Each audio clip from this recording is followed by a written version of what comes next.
After Raw, we had the Stone Cold podcast return to the WWE Network with special guests Edge and Christian.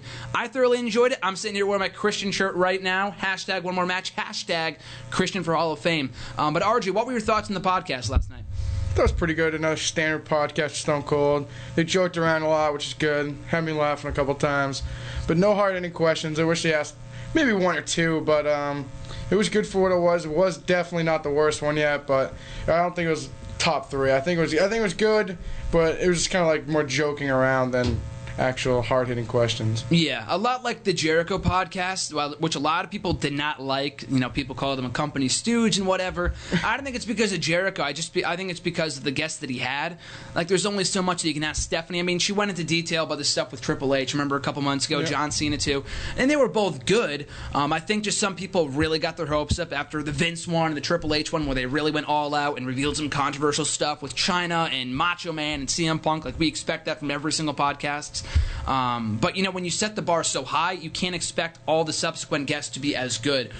And I'm pretty sure that a couple months ago they put out some forum or whatever, some newsletter WWE did promoting the upcoming guests for the Stone Cold podcast. And the three names that they promoted for the show, which none of have yet to appear, included Hulk Hogan, which is not happening at this point, which I'm pretty sure was supposed to be last month's guest before he got booted from the company, Sting, and The Undertaker. Now, I thought Undertaker would be last month, or at least this month, considering he just returned, but I guess not. Maybe next month. I'm not exactly sure. Sting seems like a pretty likely possibility, though. I mean, he's back on TV for right now.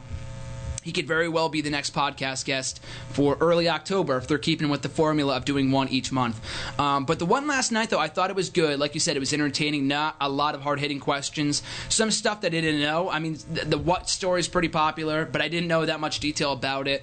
That he was talking about their favorite matches, some road stories, a lot of TLC stuff where they were talking about the Dudley Boys and the Hardys and stuff like that. So a lot of stuff that people would want to know. It's not like, you know, just shooting the breeze about old stories from like back in the day, like the old territories, which is great and all. I'm a wrestling fan, but truth be told, a lot of our current day fans just don't care about like the NWA and the old territories. It's not going to bring in new viewers. So I think Edge and Christian are fresh enough in people's minds. We got our obligatory one-off Edge appearance for the year, so we won't be seeing him till 2016 on Raw. But I thought it was good. I thought it was pretty enjoyable. But he did pose the question. I'll ask you this, RJ.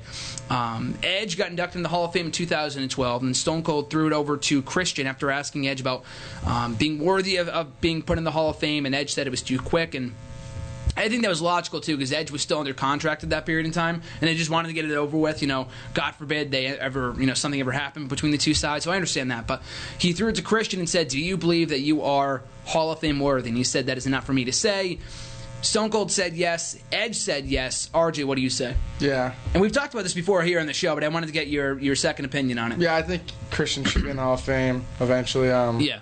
Especially the people have been getting in the last couple of years. His accolades are a lot better than theirs are, and he's more known. He's more popular than a couple other people that got in, but I think Christian will definitely eventually get in. Yeah, I feel like he's not one of those people that we talk about all the time that needs to be in right now, like a Rick Rude or a British Bulldog. People that should have already been in, but for whatever reason they aren't. That's another discussion for another day. But I mean, like, you know, people always throw around the argument that who is the guy? Oh, Coco Beware. That's always like the that's bar. Like the standard, yeah. Yeah, like, oh, if Coco Beware is in, maybe this guy deserves to be in. But I think now after this year, it's like Rikishi's in. So what about this guy? Exactly. I mean, he accomplished more than Rikishi. So freaking Bushwhackers. They were a tag team, so it's a little different for them. But even then, I feel like Demolition should be in by now. And I mean, this is a whole other discussion for another day. But I thought it was good. Both of them were really funny. Christian was just kind of busting his balls to Edge and to Austin at various points in the podcast, and I'm sure I got my $9.99's worth. I don't know about you. When Austin put on that cowboy hat, I was like, I'm sold. Best podcast ever. This is the best one. And he was singing Kumbaya with the ukulele, so that was priceless. But good stuff. I would even argue that was better than Raw, which was not that bad.